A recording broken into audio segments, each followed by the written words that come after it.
کیا میں اور آپ اسلام کے تقاضوں کو پورا کرتے ہیں؟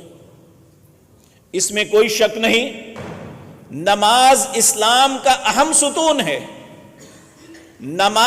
روزہ اسلام کا اہم ستون ہے، اور اسی طرح اللہ کے راستے میں خرچ کرنا، روزہ رکھنا، حج اور عمرہ کرنا، یہ اسلام کے اہم ستون ہیں۔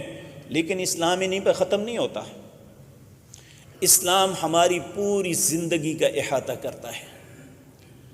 ہمارے معاشرتی معاملات ہیں، ہمارے معاش کے معاملات ہیں، ہمارے اللہ کے ساتھ معاملات ہیں۔ اسلام ہر معاملے میں ہمیں چاہتا ہے کہ ہم مسلمان بنیں، ہم ان تقاضوں کو پورا کریں۔ تو جو آیات میں نے آپ کے سامنے پڑھی ہیں، یہ اسی لیے اللہ نے بیان